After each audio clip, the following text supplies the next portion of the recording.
शुभ प्रभात छात्रों। आपका आज का दिन बहुत सुंदर हो। मुझे उम्मीद है कि आज आप जो कुछ भी नया सीखेंगे वो आपके जीवन में उपयोगी हो।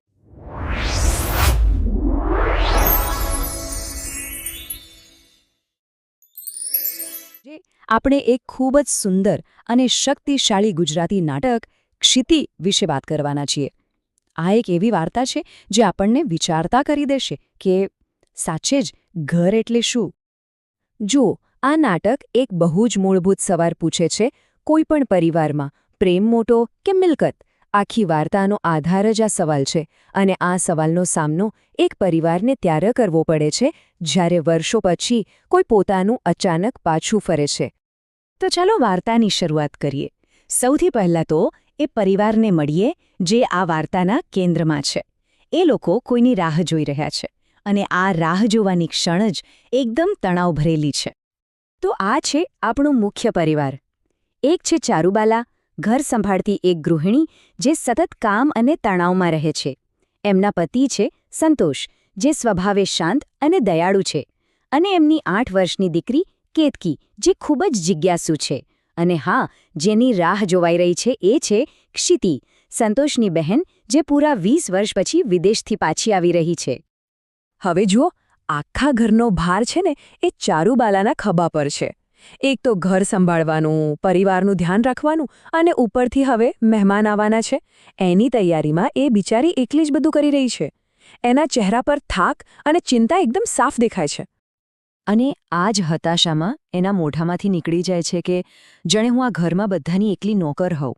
આ એક વાક્ય છે ને એની અંદરની બધી જ પીડા બતાવી દે છે. એને એવું લાગે છે કે કોઈ એની મહેનતની કદર જ નથી કરતું. અને આ જ લાગણી આવનારા સંઘર્ષનો પાયો નાખે છે. સારું, તો હવે એક ક્ષણ આવી ગઈ છે જેની બધા આતુરતાથી રાહ જોઈ રહ્યા હતા. હવે એન્ટ્રી થાય છે એ મહેમાનની. ચાલો જોઈએ કે એના આવવાથી ઘરના માહોલમાં શું ફરક પડે છે. 20 વર્ષ! વિચારો, પૂરા 2 દાયકા થઈ ગયા છે. સંતોષે પોતાની બહેનને જોઈ નથી. ક્ષિતિ જ્યારે માત્ર 5 વર્ષની હતી ત્યારથી ઇંગ્લેન્ડમાં રહેતી હતી. એટલે આ કોઈ નાની સૂની વાત નથી. અને આખરે ક્ષિતિ આવે છે. શરૂઆતમાં તો બધું ખૂબ જ ઉષ્માભર્યું લાગે છે. ભાઈ બહેન મળે છે, ખાસ કરીને ક્ષિતિ અને એની ભત્રીજી નાનકડી કેતકી. એ બંને વચ્ચે તો તરત જ એક મસ્ત કનેક્શન બની જાય છે. પણ સંતોષના મનમાં ક્યાંક ને ક્યાંક એક ડર છે. એને લાગે છે કે એની આટલી આધુનિક બહેનને એમનું આ સાદુસીધું ઘર કદાચ પસંદ નહીં આવે. પણ આ જે ખુશીનો માહોલ છે ને એ લાંબો સમય ટકતો નથી. અચાનક વાર્તામાં એક એવો ગંભીર વળાંક આવે છે જે એક મોટું રહસ્ય ખોલે છે. અને આ રહસ્ય એવું છે જે આખા પરિવારને વેરવિખેર કરી શકે છે. બધું બરાબર ચાલી રહ્યું હોય છે અને ત્યાં જ ક્ષિતિ કહે છે કે એને ભાઈ સંતોષ સાથે કંઈક વાત કરવી છે. એકલામાં. બસ આટલું સાંભળતા જ આખા રૂમની હવા બદલાઈ જાય છે. જે ખુશી હતી એની જગ્યાએ એકદમ તણાવ આવી જાય છે. અને પછી જે વાત સામે આવે છે એ તો એકદમ ચોંકાવનારી છે. ક્ષિતિ કહે છે, આ ઘર, આજુબાજુની જમીન અને મિલકત બધું જ મારું છે. ફક્ત મારું. એ ખાલી મળવા નથી આવી, એ તો પોતાની સાથે કાયદાકીય કાગળો લાવી છે. એવા કાગળો જે સાબિત કરે છે કે આ ઘરની માલિક એ છે. તો હવે પરિસ્થિતિ જુઓ કેવી છે. એક બાજુ છે ભાવનાત્મક હક અને બીજી બાજુ છે કાયદાકીય હક. સંતોષનો પરિવાર વર્ષોથી આ ઘરમાં રહે છે. એમની દીકરી અહીં જ મોટી થઈ છે. એમના માટે આ જ એમનું ઘર છે. પણ કાયદો શું કહે છે? કાયદા પ્રમાણે એમના પિતાએ આ મિલકત ક્ષિતિના નામે કરી હતી. એટલે કાયદેસર રીતે ઘર એનું છે. હવે આવે છે વાર્તાનો ક્લાઇમેક્સ. એક એવો પોઈન્ટ જ્યાં એક નિર્ણય આખા પરિવારનું ભવિષ્ય નક્કી કરી નાખશે.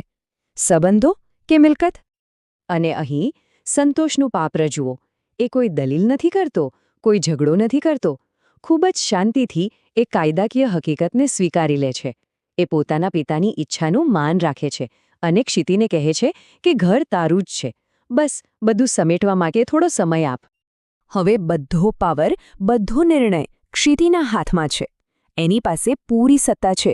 હવે સવાલ એ છે કે એ શું કરશે? શું એ પોતાના કાયદાકીય હકનો ઉપયોગ કરશે કે પછી પોતાના પરિવારને પસંદ કરશે? અને ક્ષિતિ જે નિર્ણય લે છે એ ખરેખર અકલ્પનીય છે. એ પોતાના હાથમાં એક કાયદાકીય કાગળો લે છે અને પછી એના ટુકડે ટુકડા કરી નાખે છે. હા, એ જ કાગળો જે એને આ ઘરની માલિક બનાવતા હતા, એને એ ફાડી નાખે છે. હવે સવાલ એ થાય કે ક્ષિતિએ આવું કેમ કર્યું?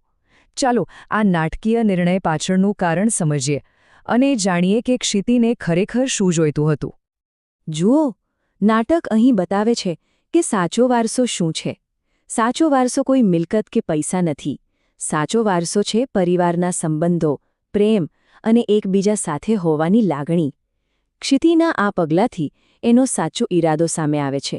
એને ઘર નહોતું જોઈતું, એ તો ખાલી એના ભાઈને ચકાસવા આવી હતી અને જે પરિવાર એણે વર્ષો પહેલાં ગુમાવી દીધો હતો એમાં પોતાનું સ્થાન પાછું મેળવવા આવી હતી. એ પોતે જ કહે છે, શું તમને ખરેખર લાગ્યું કે હું તમને મારી ભાભીને અને નાનકડી કેતકીને જોયા પછી આ બધું માંગીશ? મારે તો કેતકીની ફોઈ બનવું છે. એ સમજાવે છે કે આટલા વર્ષો પરિવાર વગર રહીને એણે બહુ એકલતા અનુભવી છે. એને માલિકી નહીં પણ સંબંધો જોઈતા હતા. અને આ આખી ઘટનાની અસર શું થઈ? પરિવાર તૂટવાની જગ્યાએ ઉલટાનો વધારે નજીક આવી ગયો. ઘર ગુમાવવાનો જે ડર હતો એણે એમના સંબંધને પહેલાં કરતાં પણ વધારે મજબૂત બનાવી દીધો. એમની એકતા અને પ્રેમ વધી ગયા. અને એટલે જ આ નાટક આપણને અંતમાં એક બહુ મોટો સવાલ પૂછીને જાય છે કે ઘરનો સાચો અર્થ શું છે. ક્ષિતિ નાટક એવું સૂચવે છે કે સાચું ઘર દિવાલો કે કાયદાકીય કાગળોથી નથી બનતું. સાચું ઘર તો એની અંદર રહેતા લોકોના પ્રેમ અને સંબંધોથી બને છે.